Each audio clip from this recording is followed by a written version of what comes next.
Hey guys, happy Thanksgiving. Today we are thankful for food. But what is food without a farm? So let me show you what Growing the Grassroots future farm is going to look like. Now bear with me, this is going to be a longer form video than normal. But right now, Growing the Grassroots has a demonstration farm, something that people can come, see what we do, our operations, emulate it, go back and try to reproduce it on their own. But this is going to be a full-on permaculture farm, something where all of the outputs turn back into inputs in a different part of our system. Super, super cool. This is something I've personally been thinking about for 5 years, since I studied in Uganda and I witnessed a woman who had a 1 acre farm and she was feeding 460 people 3 meals a day on it. I've never seen anything like it since, but we are going to emulate that type of farm, and we have 5 acres to do it. So let me show you a little bit about the farm itself and then the inputs and outputs of that farm. Okay, the front 2.5 acres are pretty much going to stay how they are right now. Macronutrients and cash crops. Maize, sweet potatoes, ground nuts, cowpeas, legumes of different sorts, Right here, this red thing, this is going to be a compost pile. We are going to have 2 compost piles on the farm. Not compost pits, mind you. If wind hits a compost pit, a lot of that smell of the compost gets stuck in the pit. We want bugs and other insects to be able to smell our compost from far away and come in. So we're going to have compost piles on the top of the soil. We're also going to have a net above the compost pile with just a little opening at the bottom for flies to fly into, but once they're in the net, they're kind of stuck. The point of that is we're going to capture those flies and they're going to continue just eating that compost, laying eggs in it, and pooping in it, just to make the compost that much more rich. So we'll have 2 of those. Right here, this is the harvest house. This is the building that we already have that is about 2 weeks away from finishing up. This is our storage, garage, and classroom. About 5 feet away from it, for context, is going to be our full-on headquarters that we are hoping to build in Q1 of 2025. This headquarters is going to have a security outpost. It's going to have a library. It's going to have 4 guest bedrooms able to accommodate 16 people. And it's going to have a main office area with a television, couches, and desks, and computers for our staff members. Right outside of the library, we're going to have a strategic place with some fruit trees and hammocks lined up. The goal is to have children, to have community members, people in general who want to learn how to read, especially read in English, because that's kind of the books that we'll provide, to come over here and use our farm as their own. Learn about agriculture, but have a safe place to come. Right here, we're going to have an incinerator, this little purple dot.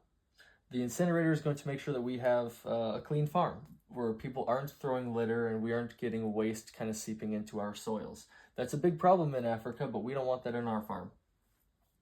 This is going to be a driveway coming up, and then right above here, this is a greenhouse. This blue dot is a greenhouse. We'll use this as a demonstration plot for people to understand how to, start off with these baby seedlings and then transfer them to the big farm when they are ready to do so. There are a few different crops that really could benefit from more greenhouses and nurseries over there. And so this is just something we're excited to start teaching, actually. We're going to have a path going this way to the bathroom, this little orange box. And then we're going to have a fish pond, okay? So the bathroom is for people, and we're going to have coconut fibers lining the walls of this septic tank, basically so that the coconut fiber breaks down the bacteria, and then you have no smell. Bathrooms smell pretty bad in Sierra Leone after a few years, so this one's not going to. The fish pond that we're going to have is going to be 15 by 25 feet. We're excited for this because we're going to be able to hold approximately 4,000 fish in there. And if the population of tilapia is doubling every 2 months, we're going to be able to harvest over 1,000 fish a month, over 30 fish a day, really. So we're excited for this. Fish is going to be a big cash crop for us. We're going to have 8 rows of banana trees, maybe a little bit more lining the pathway to get to the bathrooms. Just another little aspect of the farm that we can teach people, how to mulch banana leaves, how to plant banana trees in straight, organized lines the best. What is the best spacing?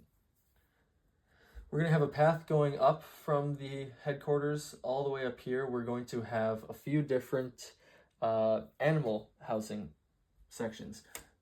two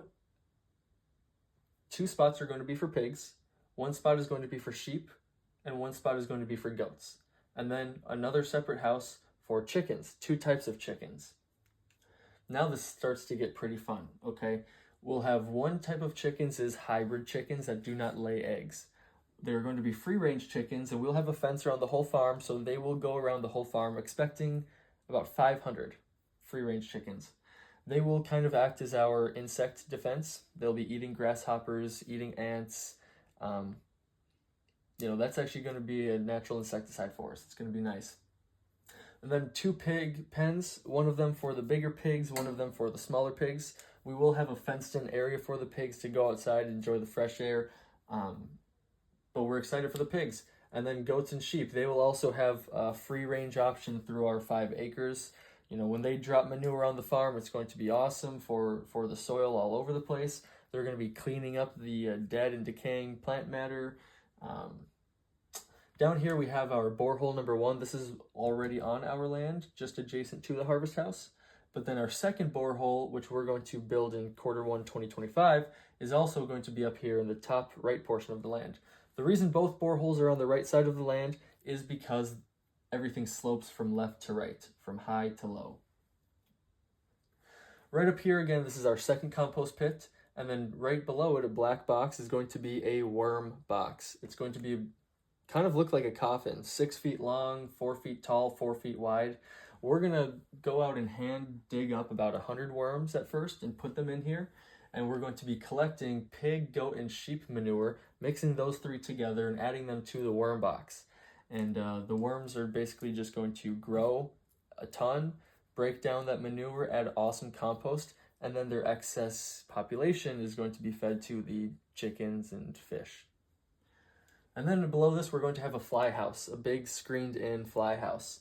So after the poop is done in the worm box, we're going to move it into the fly house for flies like black soldier flies to constantly be laying eggs into that manure and then growing larvae.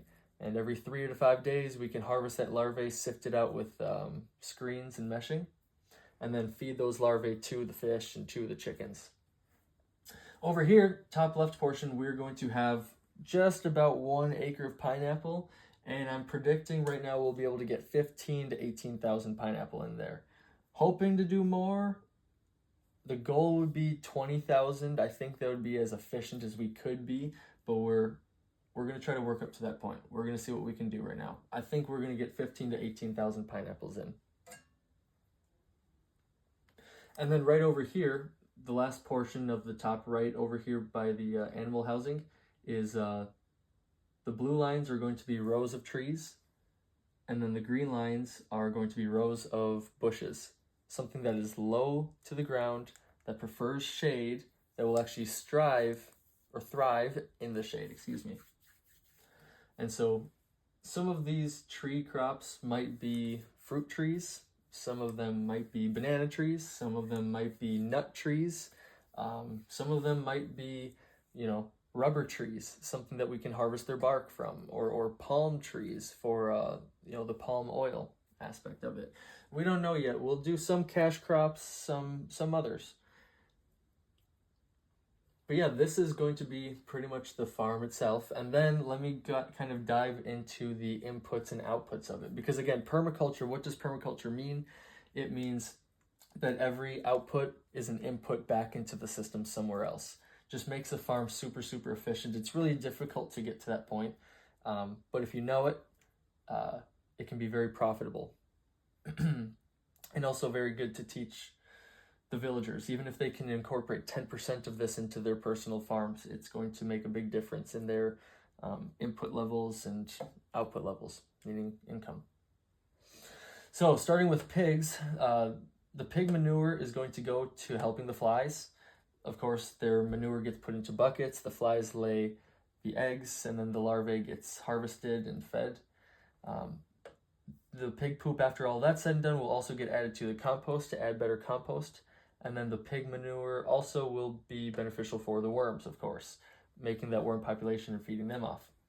The fly population is good for the compost because the flies will be stuck in the compost, laying eggs, pooping, making it more rich. The flies are also going to help the fish because their larvae is going to be harvested and fed to the fish as a diverse and full meal schedule for them. And the flies are going to help the chickens. Again, their larvae is also going to get fed to the chickens. You don't want all of your animals to have just one variety of food, which is why we want to feed, half the larvae to the fish, half to the chickens, just like the worms, half to the fish, half to the chickens. Now, for the compost, the only thing the compost is really helping is the crops. And for the worms are helping the crops, of course. The worms are also helping the fish because we're feeding them to the fish, and then they're helping the chickens because we're feeding them to the chickens. And the way that they help the crops is if we ever do have excess, for instance, we can start dumping worms strategically into different plots on the land, especially when we have plots that are less arable. Maybe they're a lot harder and more compacted. We can use the worms to strategically aim at certain blocks of soil. Now for the fish are going to benefit the crops because any fish that die, we'll throw them out into the plots, and same with into the compost. Their dead bodies will get thrown out into the compost to just add calcium. A big problem with Sierra Leone soils is they're very acidic. So the amount of calcium that fish and fish bones has is a really big soil stabilizer. The other way that the fish are going to help the crops is we're going to cycle about 10% of their water every 14 days.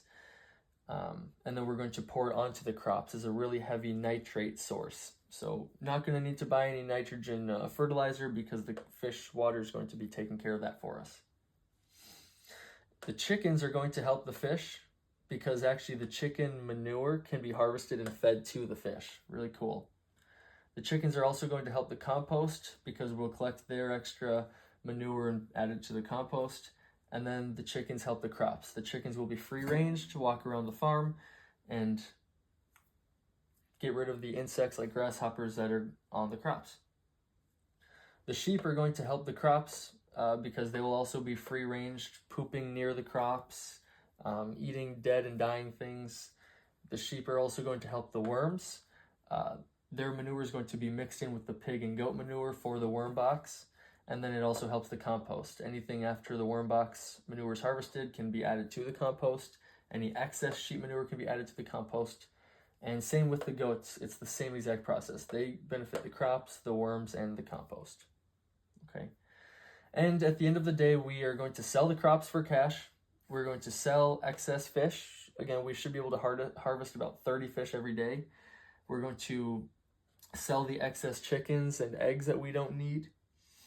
And after about 2 or 3 years, laying chickens stop laying eggs. So we will be able to sell those off for meat as well. The sheep we'll sell for money once, we have more than 5 or 6 sheep. Every time they have babies, we'll just keep selling them off. Same with the goats and same with the pigs. So there's a lot of ways that we're going to be able to make money on this farm and essentially employ 10 new villagers for 6-month contracts and pay them really well and give them the opportunity to manage this farm for 6 months. So when they go home, they have a lot of money in their pockets and all this knowledge so they can hopefully try to emulate some of it themselves. So this is our future plan for Growing the Grassroots Permaculture Farm. Happy Thanksgiving.